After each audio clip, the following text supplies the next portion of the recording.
Assalamualaikum warahmatullahi wabarakatuh.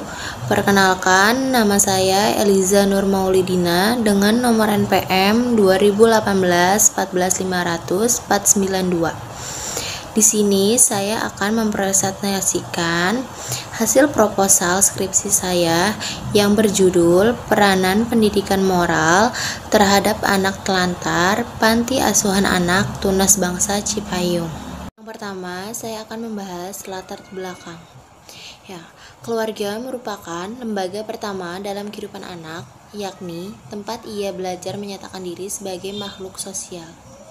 Keluarga juga merupakan agen yang memberikan sosialisasi primer. Menurut Berger dan Lukman, pada tahun 1990, sosialisasi itu sendiri adalah sosialisasi pertama yang dialami oleh individu dalam masa kanak-kanak yang dengan itu menjadi anggota masyarakat. Sementara dalam kehidupan nyata, tidak semua anak bernasib baik. Tidak semua anak dapat bertumbuh dan berkembang dalam lingkungan keluarga yang harmonis dan ideal. Beberapa anak dihadapkan pada suatu kondisi di mana mereka harus berpisah dari keluarga, seperti menjadi anak yatim piatu, anak tidak mampu, dan terlantar. Dengan kondisi mereka yang mengalami disorganisasi tersebut, proses pengajaran nilai-nilai dan norma-norma yang ada dalam masyarakat menjadi kurang mendapatkan perhatian. Selain itu, pendidikan juga jadi terabaikan. Maka, salah satu cara yang dilakukan agar anak tetap dalam pengasuhan adalah dengan menampung anak-anak tersebut di dalam suatu wadah, yaitu panti asuhan. Asuhan tersebut sebagai lembaga pengganti keluarga tertentu saja memiliki tujuan-tujuan dalam menjalankan fungsinya. Tujuan dari pendirian panti asuhan itu adalah untuk membantu dan sekaligus sebagai orang tua pengganti bagi anak yang terlantar maupun yang orang tuanya telah meninggal dunia, untuk memberikan rasa aman secara lahir batin, memberikan kasih sayang, dan memberikan santunan bagi kehidupan mereka. Masalah dari proposal saya yaitu apakah terdapat peranan pendidikan moral terhadap anak terlantar di Panti Sosial Asuhan Anak Tunas Bangsa Cipayung. Penelitian saya yaitu sebagai dasar meningkatkan pengetahuan serta merupakan sasaran yang ingin dicapai untuk mengungkapkan hal-hal yang perlu diketahui. Dalam penelitian ini untuk mengetahui apakah terdapat peranan pendidikan moral terhadap anak terlantar di Panti Asuhan Anak Tunas Bangsa Cipayung. Manfaat teoritis penelitian ini diharapkan dapat menambah wawasan ilmu pengetahuan dalam rangka penerapan teori-teori yang telah didapat di bangku perkuliahan, serta untuk mengetahui sejauh mana tingkat kemampuan peneliti dalam meneliti sebuah masalah. Manfaat praktis bagi panti asuhan menindaklanjuti hasil penelitian mengenai faktor penghambat serta faktor pendukung dalam proses memerankan pendidikan moral kepada anak dapat digunakan oleh pihak panti asuhan dalam menentukan suatu kebijakan.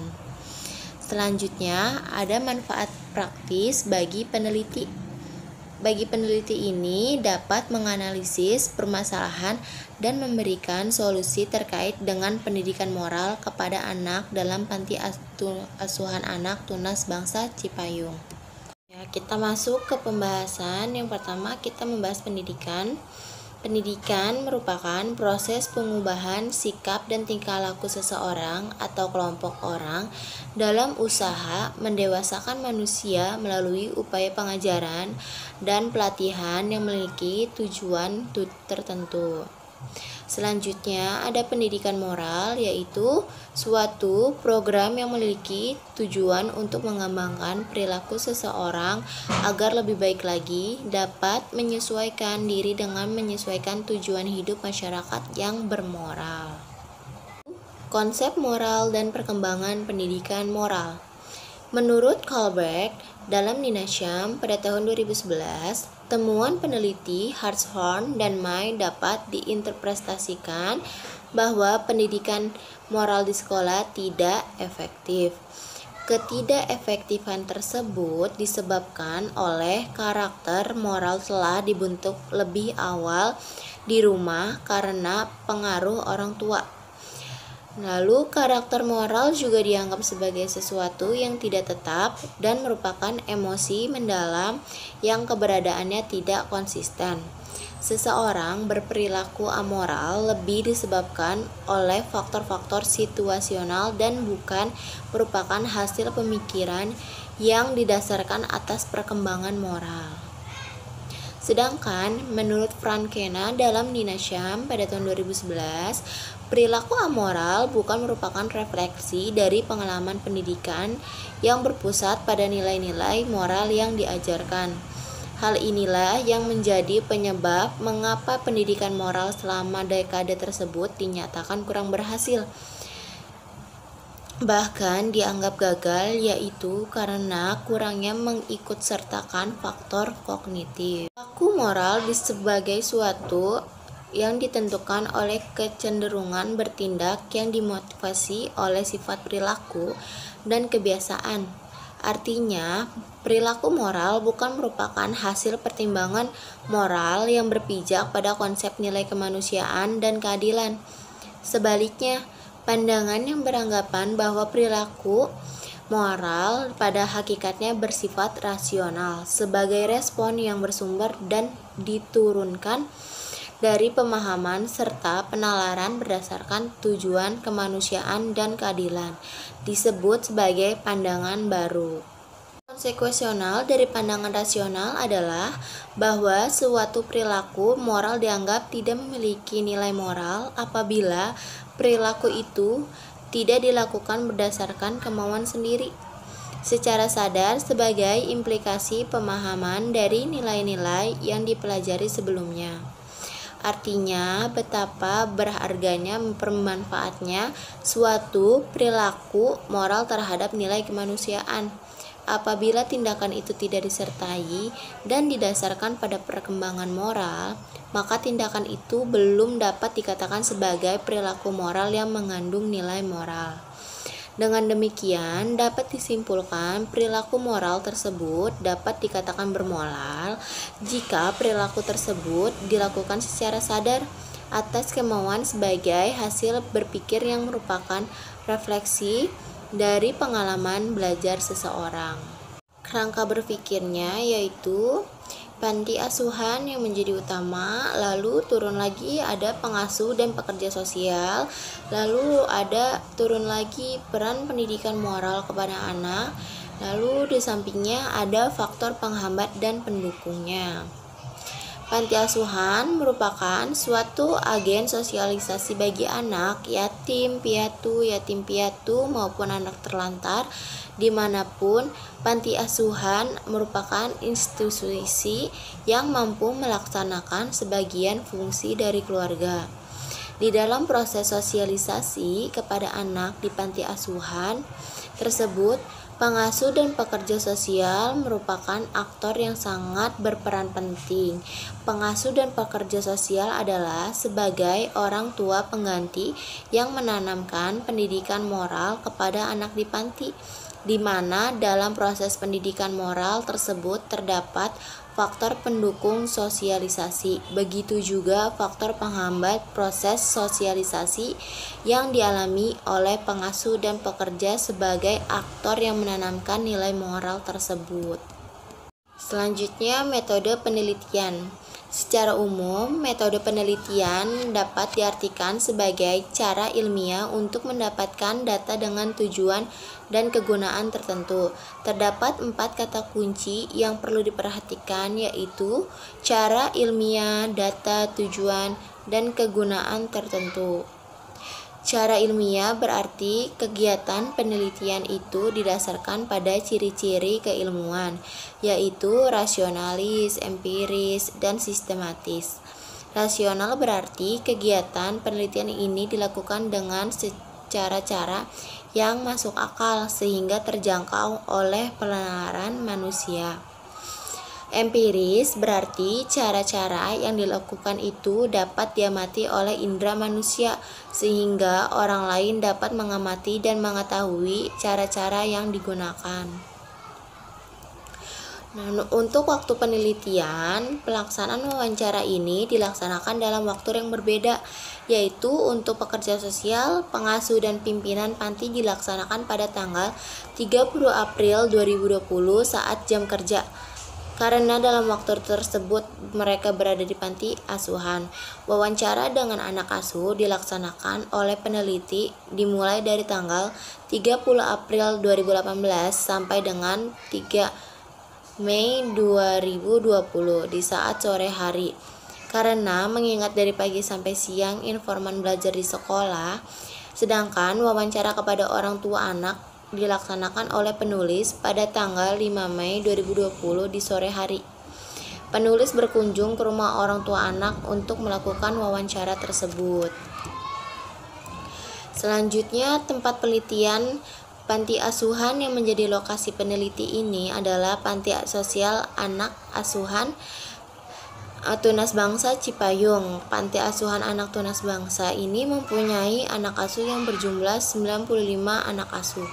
Alasan penulis memiliki lokasi tersebut karena penulis melihat fakta di lapangan, yaitu jumlah anak yang diasuh di panti sosial anak tunas bangsa berjumlah relatif banyak dan tidak sebanding dengan jumlah pengasuh yang ada. Dengan melihat fakta ini, penulis melakukan penelitian mengenai bagaimana cara panti asuhan menerapkan pendidikan moral kepada anak di dalam panti. Selanjutnya ada subjek penelitian, yaitu data primer, lalu ada juga subjek penelitian, dan yang kedua informan. Untuk subjek penelitian ini adalah pengasuh dan pekerja sosial yang ada di dalam panti asuhan, ini sebagai pengganti orang tua dalam menanamkan pendidikan moral kepada anak di panti asuhan. Lalu untuk informan utama dalam penelitian ini adalah 3 pengasuh PSAA Tunas Bangsa dan 2 pekerja sosial PSAA Tunas Bangsa. Masing-masing informan memiliki latar belakang pendidikan, asal daerah, status, dan lama pengalaman bekerja yang berbeda-beda. Lalu selanjutnya ada data sekunder. Data sekunder ini dalam penelitian ini adalah berupa dokumen arsip PSAA Tunas Bangsa yang penulis peroleh dari pihak administrasi panti. Data tersebut berupa dokumen mengenai sejarah berdirinya panti, visi dan misi panti, struktur organisasi pengurus panti, dan daftar anak asuh, tata tertib panti, dan lain-lainnya. Metode pengumpulan data. Nah, untuk pengumpulan data ini sesuai dengan tujuan penelitian, maka penulis menggunakan teknik pengumpulan data dengan wawancara terstruktur dan tidak terstruktur. Untuk wawancara terstruktur dilakukan untuk memperoleh data mengenai proses sosialisasi nilai dan norma kepada anak di dalam panti asuhan, peran pengasuh dan pekerja sosial dalam proses sosialisasi tersebut, serta faktor penghambat dan pendukung dalam proses peranan pendidikan moral kepada anak di dalam panti asuhan. Wawancara tersebut ditujukan kepada pengasuh dan pekerja sosial sebagai subjek dalam penelitian ini, serta anak asuh, pimpinan panti, dan orang tua anak yang menjadi informan pendukung. Wawancara tidak terstruktur itu dilakukan oleh penulis untuk menggali data secara lebih dalam. Wawancara bebas ini dilakukan dengan cara menyelipkan pertanyaan spontan kepada wawancara terstruktur. Wawancara tidak terstruktur ini juga bisa penulis lakukan saat bercakap-cakap santai ketika melakukan pengamatan lingkungan PSAA Tunas Bangsa. Kendala yang dialami oleh penulis saat melakukan wawancara adalah saat mewawancarai pengasuh panti, yaitu mereka kurang terbuka dan lebih menyarankan kepada penulis untuk wawancara satu informan saja. Ada teknik analisis data. 1. Ada pengumpulan data, dan 2. Ada reduksi data. Yang pertama kita bahas pengumpulan data. Pengumpulan data ini yaitu suatu proses kegiatan pengumpulan data melalui wawancara dan observasi langsung untuk mendapatkan data yang lengkap. Pengumpulan data dilakukan dengan cara pencairan data yang dilakukan terhadap berbagai jenis data, baik tertulis maupun data di lapangan. Data tertulis berasal dari dokumen-dokumen resmi, buku-buku, dan internet yang tentu saja relevan dengan keterangan mengenai sosialisasi nilai dan norma kepada anak PSAA Tunas Bangsa Cipayung. Sedangkan data yang didapatkan di lapangan berupa catatan lapangan yang diperoleh dari hasil wawancara maupun pengamatan terhadap lingkungan PSAA Tunas Bangsa Cipayung. 2. Reduksi data. Analisis ini memudahkan peneliti dalam menajamkan, menggolongkan, mengarahkan, membuang data yang tidak perlu dalam mengorganisasikan data. Dengan cara seperti ini, maka kesimpulan-kesimpulan finalnya dapat diverifikasi. Di dalam reduksi data, ini peneliti memanfaatkan catatan lapangan untuk mempermudah data mana yang diperlukan dan data yang harus dibuang sehingga menghasilkan kesimpulan final dan data dapat tersusun secara rapi. Peneliti kembali dilakukan saat data yang diperoleh mengenai peranan pendidikan moral kepada anak di PSAA Tunas Bangsa belum mencukupi kebutuhan peneliti. Ketiga, penyajian data. Setelah direduksi, langkah selanjutnya yaitu diadakan penyajian data.